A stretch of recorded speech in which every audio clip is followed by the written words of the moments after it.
Daily ஒரே தோசையை சுட்டு போர் அடிக்காமல் இந்த மாதிரி கலர் கலரான தோசை இனிமேல் நம்ம குக்கர்ஸ் கிச்சனில் வந்துக்கிட்டே இருக்கும். இப்போ வாங்க க்ரீன் தோசை எப்படி செய்கிறதுன்னு பார்க்கலாம். அதுக்கு முன்னாடி நம்ம சேனலை மறக்காமல் சப்ஸ்கிரைப் பண்ணிட்டு பாருங்கள். இது ரொம்பவே ஹெல்த்தியும் கூட. ஒரு பாத்திரத்தில் ஒரு கிளாஸ் அளவுக்கு பச்சை பயிறு நான் எடுத்துருக்கிறேன். பச்சை பயிரை இந்த மாதிரி இருக்கும், குட்டி குட்டியாக இருக்கும் க்ரீன் கலரில். இது ஒரு கிளாஸ் அளவுக்கு எடுத்திருக்கேன். இது கூடவே ஒரு அரை கிளாஸ் அளவுக்கு பச்சரிசி.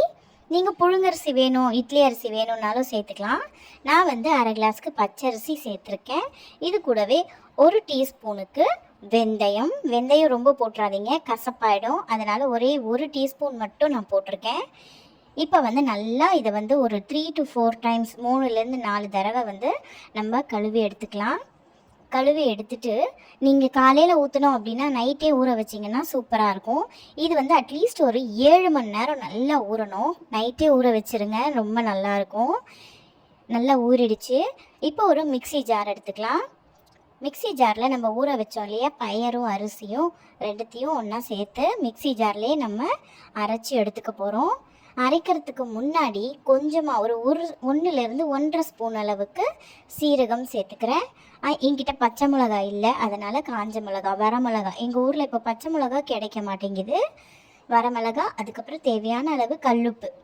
இதை போட்டுட்டு நல்லா நைஸாக அரைச்சி எடுத்துக்கோங்க. இங்கே பாருங்கள், அவ்வளோதான். நம்மளுக்கு மாவு ரொம்பவே சூப்பராக ரெடி ஆகிடுச்சு.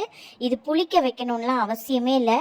நைட்டு ஊற வச்சு காலையில் அரைச்சிட்டிங்க அப்படின்னா நீங்கள் காலையிலேயே தோசை ஊற்றிக்கலாம். இப்போ பாருங்கள், நான் ஒரு தோசை உங்களுக்காக ஊற்றி காமிக்கிறேன். சூப்பராக இருக்கும், டேஸ்ட்டு. மறக்காமல் ட்ரை பண்ணி பாருங்கள். இங்கே பாருங்கள், கல் நல்லா காஞ்சிருச்சு. இப்போ நான் ஒரு தோசை உங்களுக்கு ஊற்றி காமிக்கிறேன். உங்களுக்கு வேணும்னா பொடி பொடியாக நறுக்கின வெங்காயம் கூட இதில் சேர்த்து நீங்கள் ஊற்றலாம். மாலையை பற்றி ஆரம்பிச்சிருச்சு இல்லையா, அதனால் எங்கள் வீட்டில் வெங்காயம் சேர்க்க மாட்டாங்க ஒரு மாதத்துக்கு.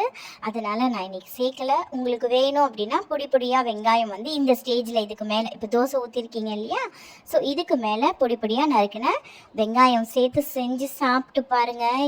சும்மா செம்மையாக இருக்கும், நிஜமாகவே சூப்பராக இருக்கும். பசங்களும் க்ரீன் தோசைன்னு சொல்லிட்டு ரொம்ப என்ஜாய் பண்ணி சாப்பிடுவாங்க. இது கூடவே நான் இன்றைக்கி என்ன வச்சு சாப்பிட்றேன்னு பார்த்தீங்கன்னா தேங்காய் சட்னி தான் வச்சு சாப்பிட்றேன். வெங்காய சட்னி நல்லாயிருக்கும்.